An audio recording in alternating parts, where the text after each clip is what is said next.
Xo'p, avvalo assalomu alaykum, hurmatli yangi guruhimizga qo'shilgan va dars jarayonini kuzatib borayotgan o'quvchilar. Bugun navbatdagi darsimiz aynan nima haqida bo'ladi desangiz, o'tgangi darsimiz davomi orzu va maqsad haqida bo'ladi. Nima uchun orzu va maqsad haqida aynan bo'limni qo'shganmiz? SMMni misol uchun o'rgatsangiz bo'lmaydimi? Target haqida video qo'ysangiz bo'lmaydimi? Yo'q. Birinchi o'rinda orzu va maqsad haqida gapirib, tushuntirib o'tishimiz kerak bo'ladi, shart bo'ladi. O'zi ko'pchilik insonlarda orzu bilan maqsadni farq bo'lmas ekan. O'zi misol uchun orzu bilan maqsadni o'zi nima farqi bor? Nima deb o'ylaysiz? Shaxsan o'zingiz nima farqi bor deb o'ylaysiz? Orzu nima, maqsad nima? Siz aytishingiz mumkin, ikkalasi bir xil-ku. Endi orzuda misol uchun katta narsa, maqsad misol uchun undan ham katta narsa. Yo'q, ko'pchilik holatda 90% dan foizga yaqin holatda ko'pchilik orzu bilan maqsadni farqini aniq detalli holatda bilmas ekan. Keling, qisqacha tushuntirib o'taman. Xo'p, nima uchun aynan orzu bilan maqsad degan bo'limni qo'shdik? Qisqacha tushuntirib o'taman. Orzu bilan maqsad o'zi nima? Qisqacha, masalan, A точкадasiz. Hozirgi holatingiz misol uchun tam nimalaringiz bor va misol uchun qayerga bormoqchisiz? Masalan, B точка. Bu sizni qaysi maqsadingiz? Va mana shu yerga qanaqa etapda bormoqchisiz va necha yilda bormoqchisiz? Aynan xuddi shunaqa maqsadingiz bo'lishi shart. Chunki maqsadsiz inson xuddi bir nimaga o'xshaydi, bilasizmi? O'tgan darsda ham aytganman misol. Xuddi dengizda yurayotgan kompas yo'q insonga o'xshaysiz. Qayerga ketishingizni bilmaysiz, to'lqin qaysi tomonga sizni olib ketadigan bo'lsa, xuddi shu tomonga qarab ketaverasiz. Ya'ni o'zingizni boradigan manzilingiz, maqsadingiz, nimaga erishmoqchisiz, nima uchun yashayapsiz, bu narsalar yo'q. Aytib o'tamanki, ko'pchilikka insonda ikkita muhim kun bo'lar ekanda. Birinchi muhim kun bu inson tug'ilgani, bu dunyoga kelgani, minglab, millionlab molekulalardan ajralib chiqqani misol uchun. Ikkinchisi, eng muhim kuni nima uchun tug'ilganini anglagan, nima uchun yashayotganini anglagan kuni. Eng muhim kunlardan bittasi ekan.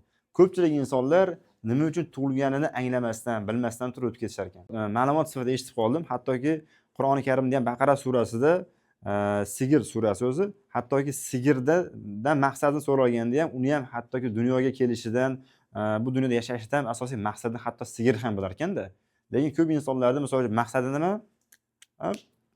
iPhone olish, Gentra qop-qorasi olish, luki bor bo'lish kerak, uylanish, tako yurish, shunaqa holat. Asosiy maqsadi shu. Maishiy narsalar, boshqa misol uchun katta maqsadlari yo'q ko'pchilik. Endi o'ylaymanki, siz bu yerga turibsiz, shu videoni ko'ryapsiz, demak sizda maqsadingiz bor. Keling, shu narsani yana ham yorqinroq, aniqroq, tiniqroq qilib yozib olamiz. Yana bir statistika bo'yicha ma'lumot bilan o'rtoqlashmoqchiman. Hozir universitetim nomini esimda yo'q. Olimlar Stanford yoki Garvard talabalaridanmi sinov testlar o'tkazishibdi. Ya'ni talabalarga kirib savol berishgan. Xo'p, hurmatli o'quvchi talabalar, sizlardan so'rovnoma qilamiz test uchun. Bizga aytinglarchi, kimda o'zida maqsadi bor? Hayotda yashashdan nima qilmoqchi? Kelgusida 5 yilga qo'ygan maqsadi borlar bormi? Desa, hamma qo'l ko'targan. Ha, bor degan. Xo'p, maqsadni kim yozgan desa, atigi 20% insonlar men yozganman. Yaxshi. Kim harakat qilib o'sha ustida ishlayapti deganda, o'shalar hamma harakat qilyapmiz degan. Lekin keling shu narsani 5 yildan keyin sinab ko'ramiz deb, 5 yildan keyin xuddi o'sha o'quvchilardan so'rovnoma qilishgan, ma'lumotlar olib qolishgan va har biridan so'roq savol qilib so'rashganda, o'sha 80% maqsadini yozmaganlar erisha olmagan ekan. 20% maqsadini yozgan, necha yildan keyin qachon nimaga erishish kerak, примерно yozib qo'yganlar, ular maqsadga erishgan va muvaffaqiyatli insonlar qatorida bo'lganligini ko'rishgan. Demak, shundan ko'rinadiki, maqsadlar va orzular yozilsagina u amalga oshish ehtimolligi yana ham yuqori bo'lar ekan. Xo'p, shunday ekan, maqsadni yozishimiz kerak ekan. Endi orzu bilan maqsad nima? Orzu bilan maqsadning farqi shunday iboratki, orzu va maqsad. Orzu nima desangiz, bu kichik bir o'zingizni qilgan har qanday misol uchun yaxshi niyatingiz, havasingiz bo'lishi mumkin. Kimdir mashina minib ketdi, Malibu olibdi, qarab turdingiz, u qop-qora Gentra, zo'r gap yo'q deb, men ham olaman deb qo'ydingiz. Mana shu nima bu? Mana shu orzu. Yaxshi niyat qildingiz. Mana shu narsa nima ekan? Orzu ekan. Endi orzu bilan maqsad nima farqi bor desangiz, misol uchun men ham mashina olaman deyapman, shu maqsad emasmi desangiz, yo'q, bu maqsad emas, bu orzu. Maqsad nima desangiz, bu maqsad, bu aniq deadline bilan chegaralangan bitta orzuni turi desangiz ham bo'ladi.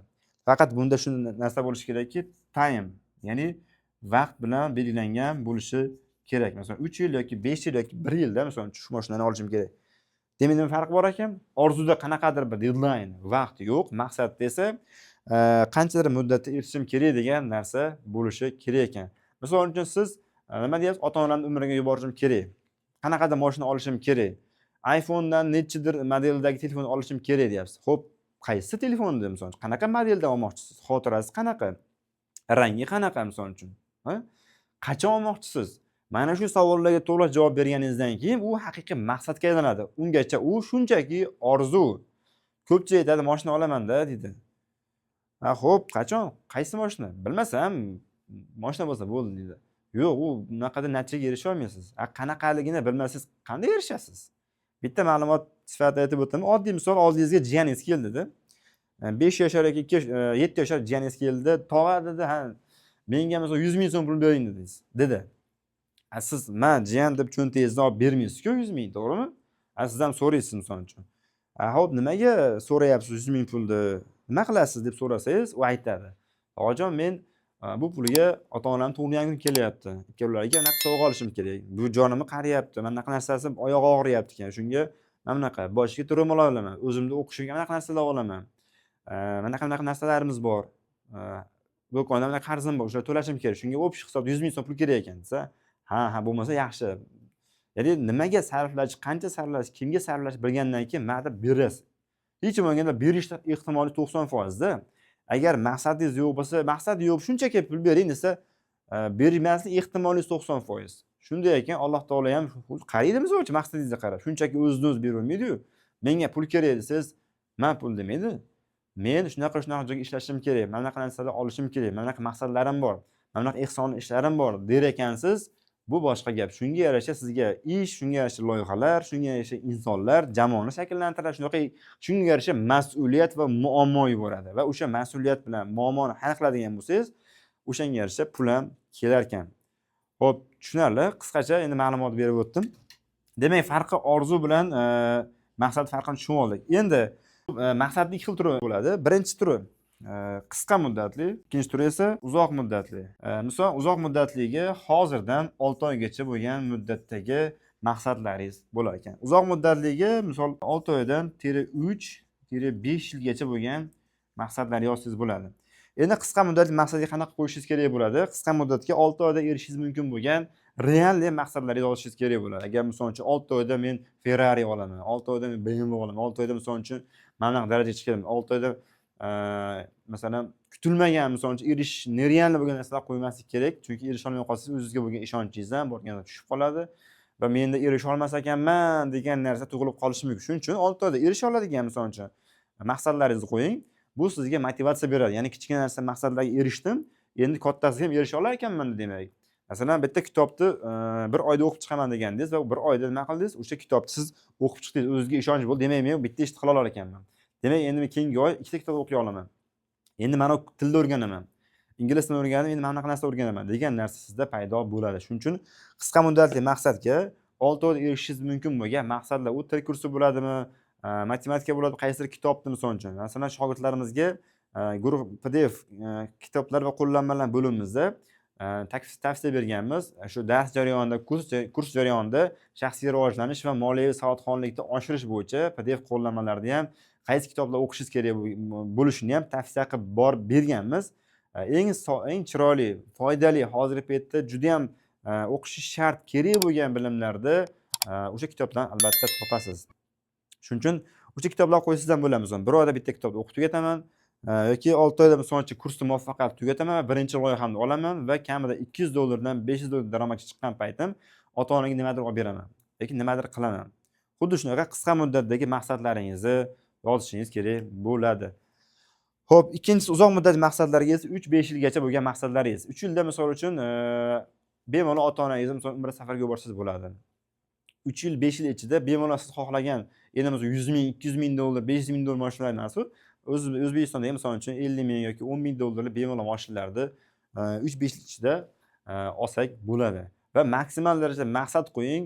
Mana shu boshlang'ich 5 yil ichida o'zingizni hayotingizni plan qo'yib, qolgan hayotingizda kamroq ishlang, ko'proq daromad qiling. To'g'ri, hozirgi paytda 80% holatda nima qilasiz? Ishlaysiz. 20% misol daromad olishingiz mumkin.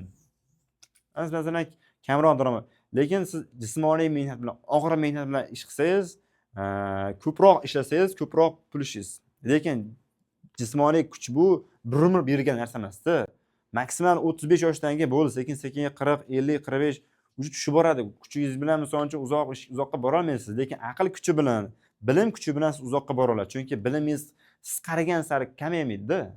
Qarigan sari u ko'payishni boshlaydi, u qimmatlashni boshlaydi. Sizni bilimingiz o'tirib kelib nimadir maslahat berib turganingizga ham bemalol siz ko'chada misol uchun ertadan kechgacha ishlagan, qoramiyatda ishlagan insondan ko'proq pul topishingiz mumkin. Shuning uchun bilakdagi kuchdan ko'ra bilimdagi, miyadagi kuch doim ustun turgan. Chunki umumiy dunyo bozorida ikki xil mehnat turi bor. Ma'lumot sifatida aytib o'tay. Dunyo bozorida ikki xil mehnat turi. Bu birinchisi jismoniy mehnat turi, ikkinchisi aqliy mehnat turi. Va aqliy mehnat turi jismoniy mehnat turidan doimo yuqori turgan va qiymati va qadri baland bo'lgan. To'g'ri, jismoniy mehnatda ham misol uchun qadri baland, lekin narxi past. Shuning uchun narxingiz yuqori bo'lishini xohlasangiz, jismoniy mehnatdan sekin-sekin chiqqan chetlangan holatda aqliy mehnatga ham o'tishga harakatni qilish kerak.